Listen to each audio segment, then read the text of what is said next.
welcome to the monumental event at Timbuktoo in Addis Prelude, charting the course of innovation in Ethiopia at our illustrious Science Museum in the heart of our capital, Addis Ababa.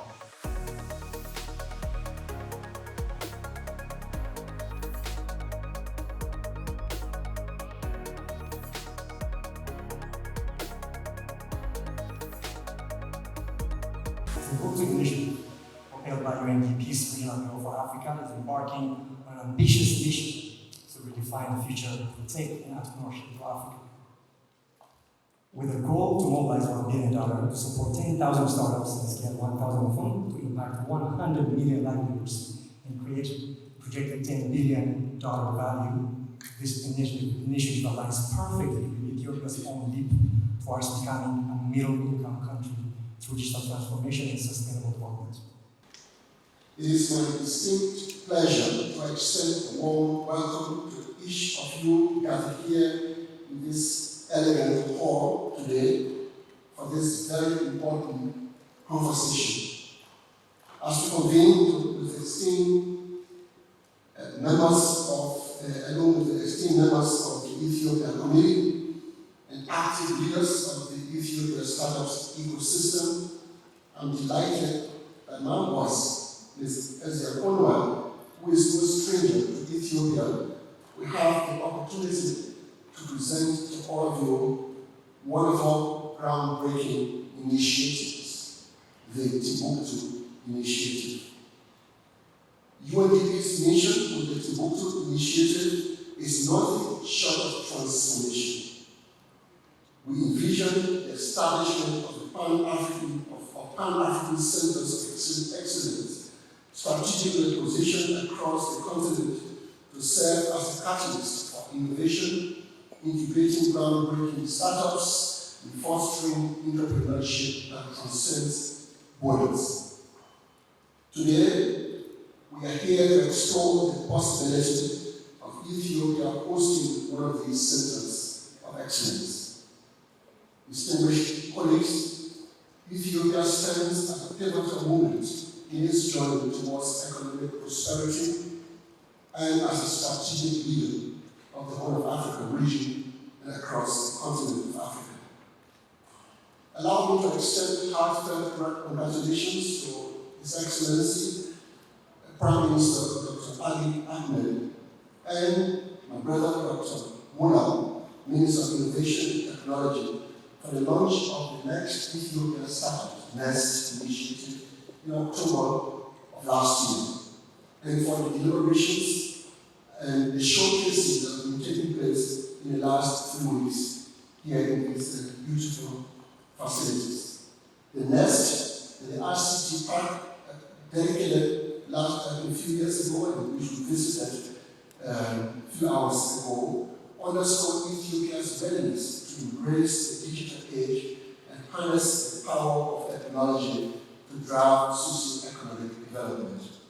It is also a testament to Ethiopia's unwavering commitment to foster innovation and nurture talents across its vast young population. The potential synergy between UNDP Timbuktoo Initiative and Ethiopia's burgeoning startup ecosystem is indeed remarkable.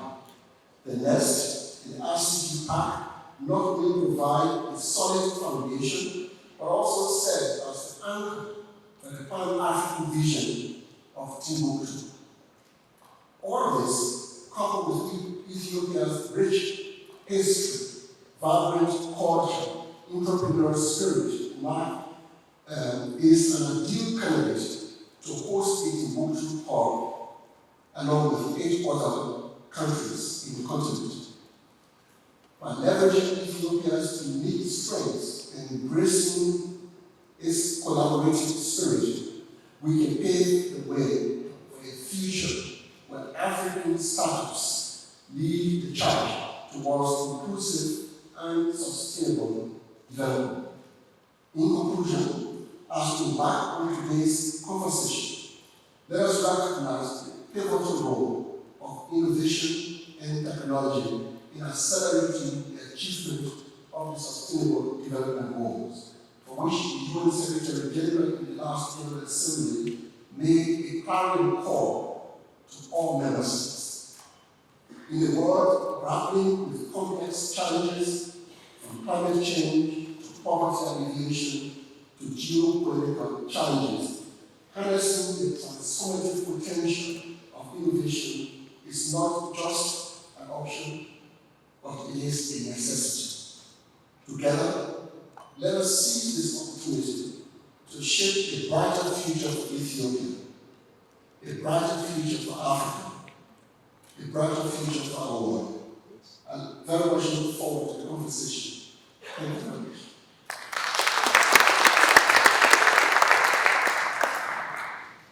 I begin my keynote by saying how greatly happy I am as we launch the Timbuktoo initiative in Ethiopia. This initiative is the largest in the world, dedicated to support the innovation ecosystem in Africa, and today marks a significant step forward in our nation's commitment to the mission of creating more and better early-stage risk capital, which is diffused, localized, and inclusive. Furthermore, it fixes fragmented ecosystems and builds Pan-African startups.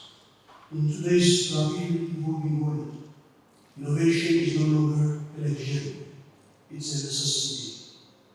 The Timbuktoo initiative hence recognizes the capacity to close the gap between creating value and impact, as it also lays the foundation for credibility and legitimacy, providing a clear pathway to access and scale, and fostering sustainability through multi-level coalition partnership. I want to express a sincere gratitude to the United Nations Development Programme and the UN as a total entity for the invaluable partnership and interest in bringing the Timbuktoo initiative to Ethiopia. The vision behind the initiative for sure perfectly aligns with our national development goals, with the vision and aspirations of our national science, technology, innovation policy, with our digital strategy 2025, and above all, it is even much more meaningfully aligned with the Startup Ethiopia kickoff addresses by His Excellency Prime Minister Dr. Abiy Ahmed, as well as the bold policy announcements and measures made by different institutions and futuristic initiatives. With such clarity and commitment from the government of Ethiopia, we are confident that together with you, Madam Excellency Abuna, and your good office, it is apparent that creating a vibrant innovation in startup ecosystem has become self-evident and evident. For the past 3 weeks, we have also witnessed the potential of our startup and ecosystem players to continue keeping the momentum by equipping our people, startups and startup ecosystem players with the tools of the digital age. We are not just investing in technology, we are also investing in our most valuable resources, our human capital. The digitally literate population fosters innovation, entrepreneurship, and economic growth. It empowers individuals to access information, education, and essential services. The launch of the Timbuktoo initiative is just the beginning.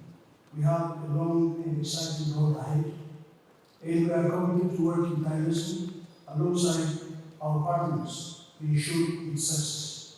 I hence urge all stakeholders, the government, as well as the private sector, civil societies, and academia, to join us in this movement.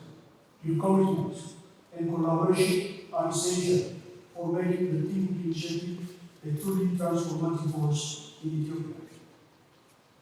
With unwavering determination and collaborative spirit, I am confident that the Timbuktoo initiative will unlock Ethiopia's immense potential in the digital age. Together, let us bridge the digital divide, let us promote Pan-African startup ecosystem development, hence to get connected to the global ecosystem, to create unicorns and empower our people to seize the opportunities of the future. The successful pre-launch session of the Timbuktoo initiative marks the beginning of an exciting journey. And as a way forward, we will make sure our country's participation in the Cape Town strategic retreat is a team of lifting forward on execution, as it brings forward significant insights and action pointers on how our country moves forward. We will also ensure that our country promptly negotiates and fulfills the minimum requirements with other ecosystem players. In closing, let us embrace the spirit of Timbuktoo, the historic center of learning and knowledge. May this pre-launch put out fruitful results that pave the way to bring the Timbuktoo initiative to ignite the new era of startup and innovation in Ethiopia. With great optimism and collective effort, we can ensure that every Ethiopian has the chance to participate and contribute to a higher, more connected future. Thank you very much. God bless you.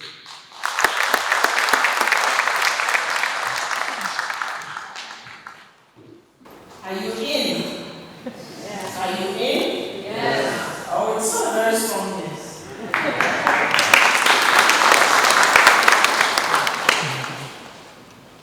Let me start by greeting you, Dr. Alexander. Thank you for being here and really for your very inspiring words as a leader of this ministry of innovation and technology. I'm not just learning about the ministry and what you're doing, a heavy lift, but you are equal to the task. Dr. Timbuktoo, also wonderful to meet you and to hear a little bit your story and your passion and commitment for this country and this space. I also met yesterday Ms. Miriam Said, the digital advisor, PMO. Where are you?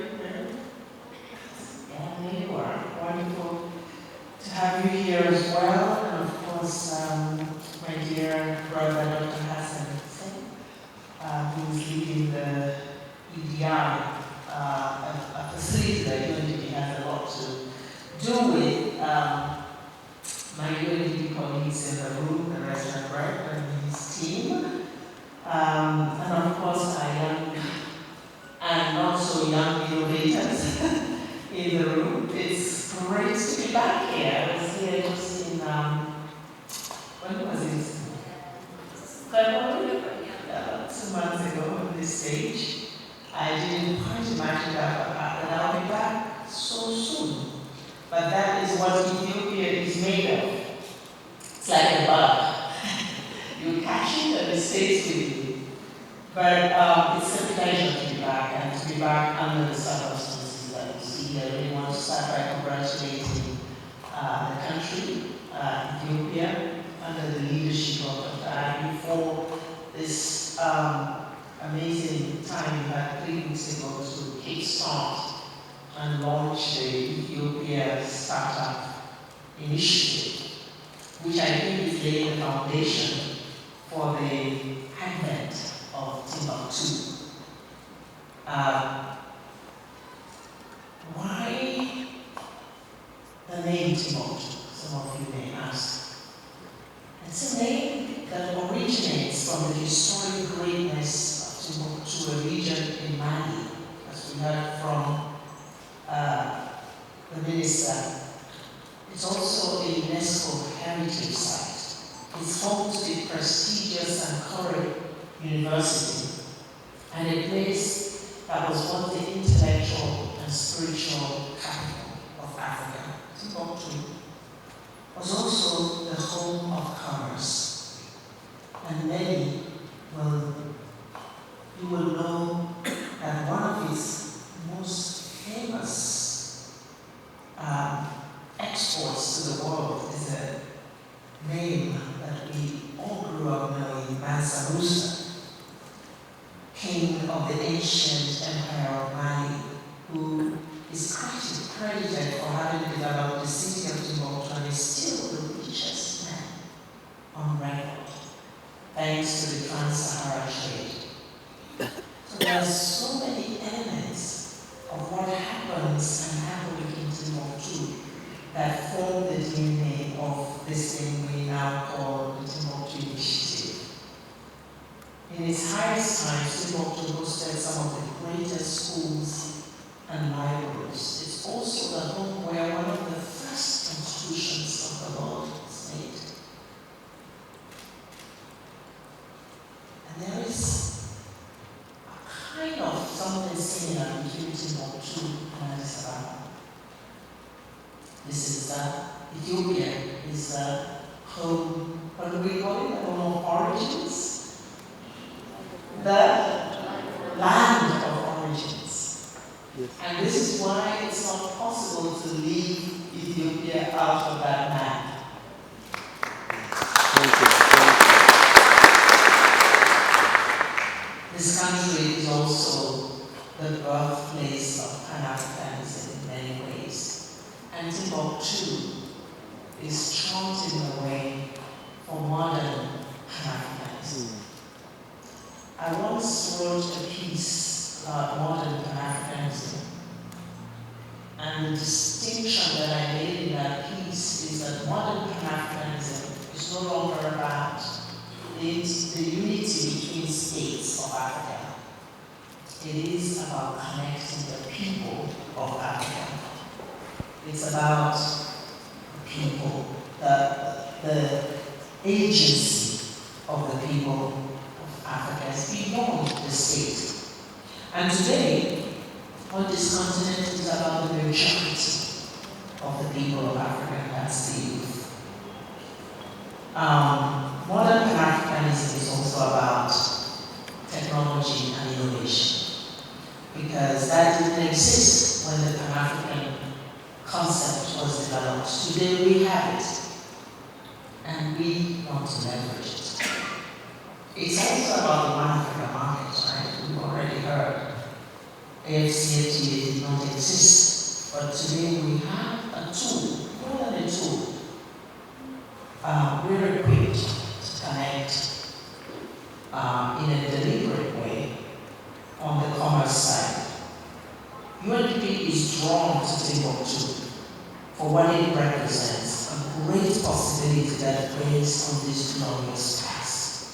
It is a conviction that these roots of Timbuktoo are still strong, and they can sprout, they can regenerate, not just in Timbuktoo, but throughout the rest of Africa. It is precisely from this great history that we pitch and we invest towards Africa's prosperous future. That's why we say from here to Africa's future. But again, governments are also drawn to Timbuktoo. There is hardly any head of state in Africa that I've spoken to about Timbuktoo that doesn't immediately say, I want it in my country. We have today key founders like Rwanda's Sovereign Wealth Fund, which is already invested in the Timbuktoo Fund, the Agaciro Fund. We have Africa's leading innovation and ecosystem private sector representatives, some of them influencers, UNDP influencers for development. We have AfriLabs, the largest network of innovators in Africa that is now a founder. Afro Champions, Africa Development Solutions, and the list is getting longer. So, what is Timbuktoo? Perhaps I will not focus on this in my speech because I think Joy is going to give us a breakdown, and in the interest of time, I'll leave that to my presentation and go right to Ethiopia and Timbuktoo. Well, you saw that we focused on 8 countries initially. But that's not the final list. And there's always a moment of reckoning when you feel that the heartbeat of a country is so strong towards a certain direction.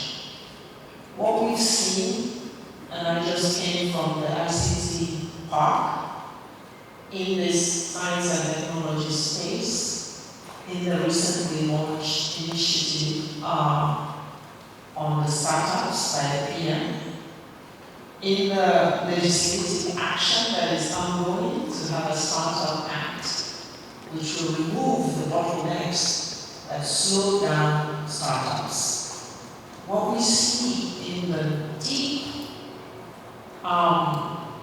knowledge that this country has already cultivated, say, in the area of manufacturing, what we see in the potential for tourism with a hugely successful airline like Ethiopian Airways, what we see in the huge pool of talent, some of them in this room, that are budding unicorns.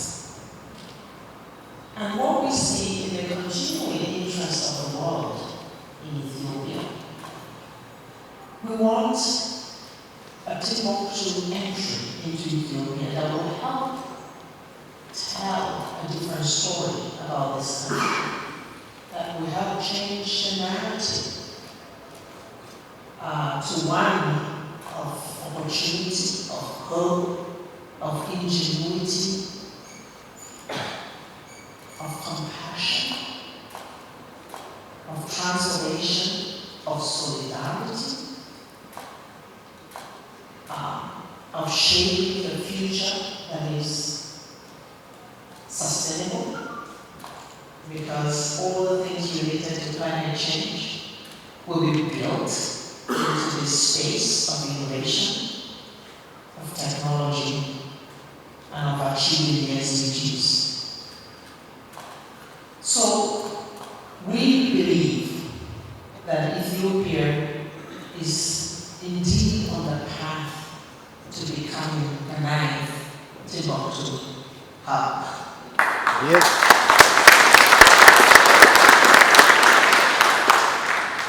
It is left for Ethiopia and all the stakeholders to define the niche, the thematic, the vertical that it will champion as a Pan-African space, as a Pan-African offer. We think that Timbuktoo is the answer to what we're struggling with in the world today. It's one of the answers, it's not the only one. Particularly for Africa, where resources are tight, where we have more and more of transactional rather than transformational relationships, where countries are struggling to provide jobs for their populations, where fiscal space is tighter and tighter. We're graduating many youth out of universities and other higher institutions without jobs. The answer to the issues that we have on migration. Here we will see a unique selling point of Timbuktoo, focused on Africa's young people that can thrive not just for their own personal growth, but for the growth of their communities. And this is really what I want to leave behind here for you. Is that the idea of scaling the initiatives that some of you sitting in this room will become tomorrow's unicorns. You will become world famous with your ideas that have scaled. And what will make the difference between you and some of the wealthiest people we have in the world today is that you will not allow for wealth to just be in the hands of a few who have made it. That your scale, your success, is not just going to be about you having as many private jets as your money can buy and being able to conquer the moon, but your success will be about creating prosperity for others, for your communities, and making prosperity shared. The biggest dilemma we have in our world today is inequality. Is that some have and others don't, and those who have are fewer and fewer and fewer. So the gift that we hope Timbuktoo can bring to our world to disrupt this gridlock of inequality and polarization will be a manner of tackling that inequality, of sharing the wealth, of creating wealth so that everyone will have enough. And there is that saying that there's actually enough in our world for everyone's need, but not enough for everyone's greed. So Timbuktoo, hopefully, will be about journeying from a place where wealth creation services our greed to a place where wealth creation and innovation will service our needs, so that no one will be left behind. This is why UNDP is sticking with this initiative, because that's what we're about: inclusive, sustainable development. And I'm looking forward very much to a conversation that can lead us to the total readiness of installing a Timbuktoo hub here in Ethiopia as an African hub. As the minister said, Ethiopia is ready. I would say UNDP and the partners are ready. And so let's make this partnership work. Thank you.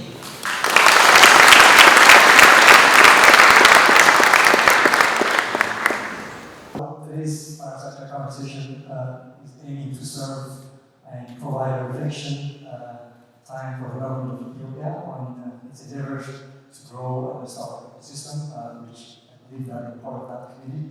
So the right person and the legislation reform that is happening to support the private sector development. So we can talk about that. So I have a few questions to you, and we try to open to the floor as much as we can. So in fostering the startup-friendly environment, legislative and regulatory framework are really crucial. So could you elaborate on Ethiopia's approach and recent exciting announcements for startup-friendly legislation and the potential application of regulatory sandbox to encourage innovation? Thanks so much, Solomon, and everyone that's attending this. It's an exciting day for us to be considered as part of the big African family in Timbuktoo. And of course, without Ethiopia, it wouldn't be full. And I'm glad that it's being recognized.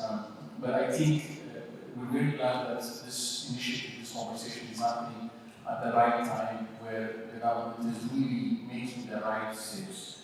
There's been a lot of noise before, there's a lot of, we're going to help startups and support them through different regulatory activities. But if you look at not all of them, but just only 5 areas where there's been a clear decision as to what to do when it comes to startups.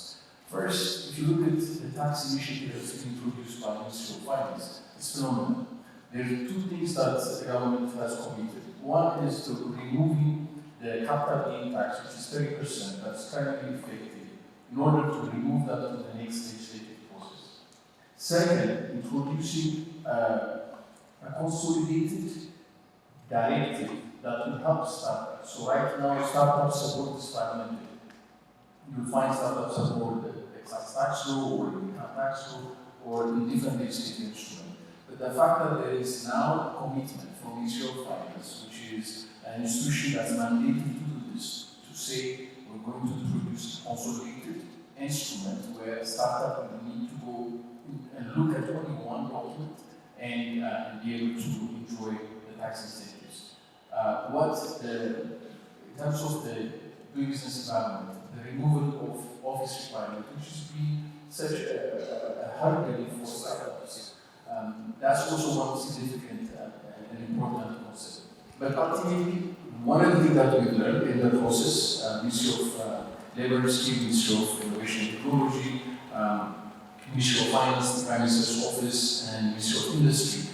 Why do this exercise? We've learned through the consultative process that, of course, the startups are one step ahead of us. We can always try to solve a problem of yesterday. We're not going to solve a problem of tomorrow for the startups. So we're going to keep having this momentum where this amazing event that took 3 weeks with the launching of this policy initiatives is a constant dialogue. I personally have learned one important lesson, which is from a conversation that we had. And one gentleman was saying, when you talk about startup, don't think a business, think an individual. Because a startup is an individual. So when we look at our policy instruments, we need to start looking at an individual as a startup rather than this huge company behind it. So these are the elements that are being introduced. There are more to come. There are many other areas that we're working on. The committee still have not finalized its work. Most of this element that we've talked about will be in effect very soon. So this is where we are right now. Thank you so much. And the key takeaway is the tax incentive, which we've been looking for to startups and in overall social business. I think I've been saying this as one of the advocates for startups in Ethiopia. Unless these amazing policies with visionary leaders are designing and filtering down to the lowest office of the government, there's this very typical term that it's not in the system. Unless, until we avoid that and activate this thing down to operate, I think it will be provided, but I think it's an amazing determination of forces.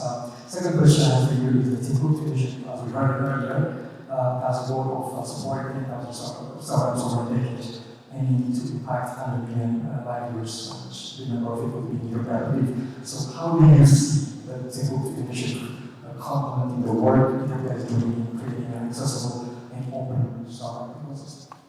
I think it would be, first it would be a good learning environment for us because we're coming late to the game, even though our startup ecosystem has advanced. I mean, as I said earlier, our startup ecosystem is advanced, they're doing amazing work, solving problems, they're in many diverse areas in terms of their operation. But at least from the policy point of view and the policy making point of view, this would be a great environment to learn and to understand what is happening in Rwanda, what's happening in Casablanca, what's happening in Cairo. All of this, some regulator has to fix a problem that exists in the startup ecosystem in Rwanda and Cape Town and everywhere. So for the government, I think being part of that ecosystem will help to really test issues that are being resolved in Rwanda. We don't have to drag our feet.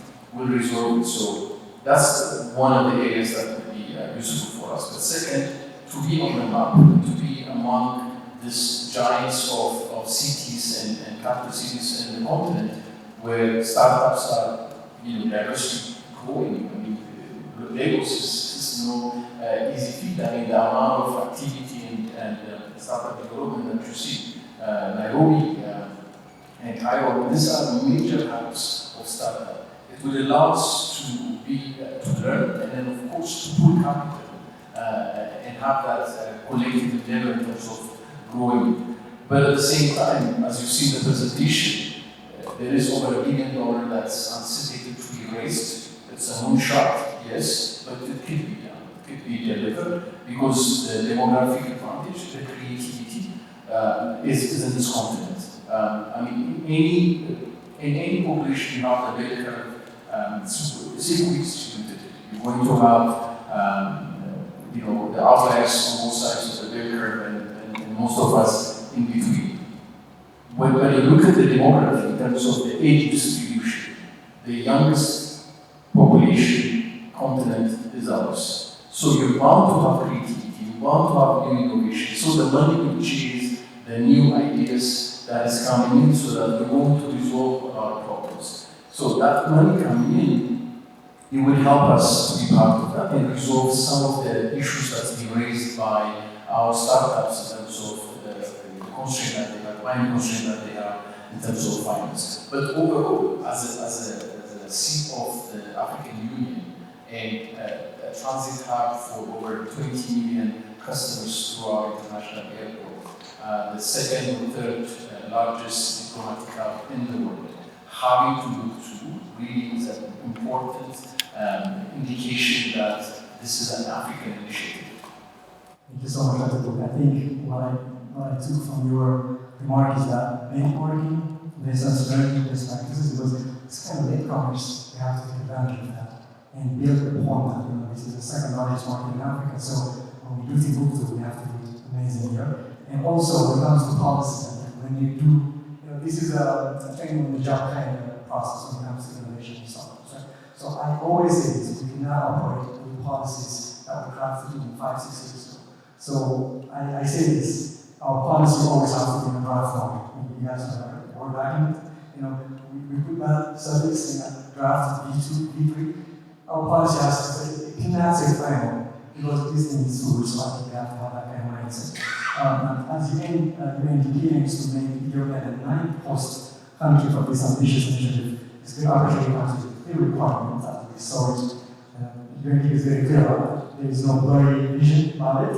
So, including tax exemptions, our customs working towards giving us tax breaks, so we try to import laptops and electronic devices and chairs and tables, right? This kind of stuff. So what is Ethiopia's requirements to fulfill the requirements of this bare minimum and enjoying this initiative? And moreover, what changes or enhancements within the nation's ecosystem are essential to turn this ambitious Timbuktoo vision into a tangible reality? Let me, if you allow me, address this question wearing two different hats. Wearing a government hat, we're going to consult and we'll get back to you. We're going to have a dialogue among all the representatives because this is important initiatives. But they're not difficult. It will require internal deliberation. Taking off a government hat and then really looking at this from a very wider perspective and then looking at what we've achieved so far already in Ethiopia. I mean, most of the elements that have been identified is something that either we can match or surpass. And we will definitely because one of the parameters that I have not seen there, which would make us an ideal location, is our scale. Our scale next to Nigeria, this is where we can be the testing ground for all these innovative things that will come out of the market. Nigeria is one that's a very small country. They're going to have a lot of amazing products, I'm sure they're going to come out with it, but it needs to scale. To be a unicorn, to be a $1 billion company, it needs to be tested. 60,000, 70,000, 100,000 customers. Where is that going to be? It's Ethiopia. That's the market that they can test those type of products. Our scale, our diversity, our young population, that's a parameter for me that will actually make Timbuktoo a wonderful initiative to house in Ethiopia. When you look at what Ethiopia Telecom has done in terms of the Telegram app, the reason why we constantly talk about it is because it's a phenomenal achievement. Over 40 million subscribers within 2 years. A digital ID project. Now we just surpassed about 9 million digital ID throughout the country. This is scale, and startup needs scale. And Ethiopia is the scale that will drive this into a $1 billion, a $2 billion, a $3 billion initiative. That's what I think. Thank you so much. I think scale. We talk about 100 million plus people plus regional integration too, right? Ethiopia is a strategic spot, serving 6 or 7 countries, so alongside. So that's a great perspective. So Ethiopia's vision of becoming a middle-income country is closely linked to a tech innovation championed by Prime Minister Abiy, who is a technocrat as we know. So how do you foresee the Timbuktoo initiative to align with national policies to foster a sustainable startup ecosystem development overall? Yeah, so I think in terms of approaching most of the initiatives, we, as what the Executive Prime Minister said in the last event, we're going to try to remove barriers. I mean, at least if we cannot do it right, at least it's not being impediment.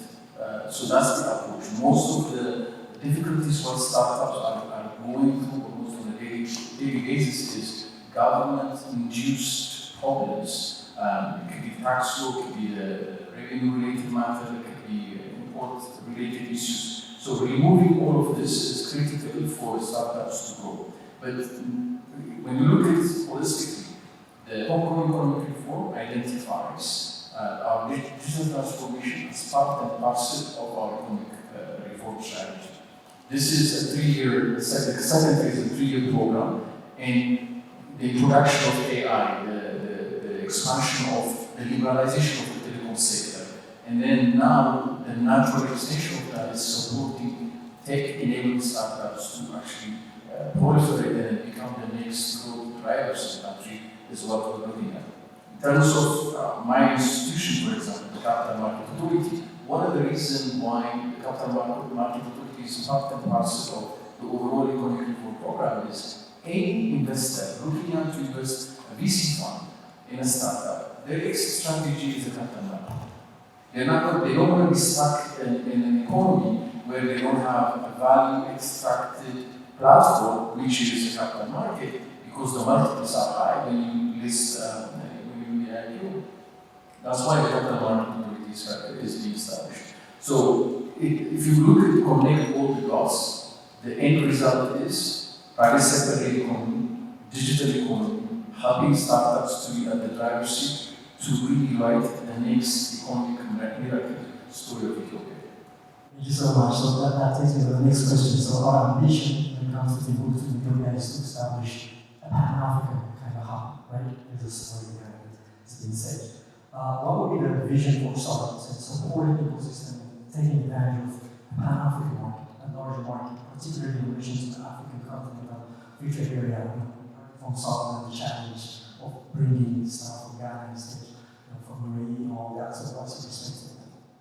So I think it has to have a natural progression. Of course, we can have a view as to what the Ethiopian component of Timbuktoo should look like. But I think that we have a natural progression. As I've said earlier, scale is very important, connectivity is very important. And then, of course, when the enabling environments that we're introducing are really at the cutting edge, in some places, you don't even you don't see this type of very aggressive regulatory environment where the government is really removing all the barriers at once to allow the startups to continue. But the flip side of that also is, this is where the most tested startups that you find in the continent. When we talk about the logistics companies that succeeded, they were being harassed by the police, by revenue authorities. It was not a walk in the park for them. The startups that you've seen in this auditorium, all of them went through the rigor of trying to raise capital from in a country where the banks were not even allowing you to come to their office, where the government until now were not receptive of startups. And even the idea of a startup is not something encouraged. So the companies that succeed truly are the ones that have managed to really destroy all these barriers. Now we're catching up to them. Now we're going to support them. Imagine how much accelerated they would be when we add support to BNP, when we add support to Timbuktoo. This would be a transformational endeavor. You know, we always tend to do things in our own way, and sometimes it works, sometimes it doesn't. But there is that Ethiopian mindset that once we're convinced, once our heart is into it, I mean, we're marathon runners. I mean, so it's nothing like that. I mean, absolutely right, Luke. The last remark just puts a smile on my face. So, a round of applause for that statement. First, please go ahead. And a second round of applause for all you startup CEOs. The that speaks straight to the point. All startup founders, you know exactly what I have to do. Just talk about it. That story is about to change, right? The last question, and it's going to be the same way to open to the floor. As we anticipate the arrival of Timbuktoo Ethiopia, which is extremely exciting, how can we strengthen our readiness, or just a summary from you, to effective consultation with key stakeholders? What's your thought? I think I'll go back to what I said. This is going to be an iterative approach, and we have to have a constant engagement with everyone and then trying to learn and understand what is the concerns that they have and how we resolve it. But at the same time, we have a very vocal startup kind of environment where even if the government is not delivering at times, they're still very insisting. And of course, in the policy circle, now you have people who actually have experience in terms of leading this type of initiative in many different ministries. So this is going to be an easier sell. And then having a partner like UNDP and working with us, with the regulatory sandbox, being trusted and then actually sitting with capital market authority and trying to help us to define what will be the next challenge and then actually test it in collaboration with the National Bank and Ministry of Finance is all promising. Thank you so much. I think that stakeholder engagement is extremely important. We do see key stakeholders today, but that has to continue. Private sector, public sector, academia, associations, and many more needs to be a part of this conversation to share a wonderful initiative, Timbuktoo. Thank you so much, Dr. Brook. Round of applause for Dr. Brook for his amazing perspective. So here we go, this is full excitement, right? We're not going to stop this conversation until Timbuktoo actually happens in Ethiopia, right?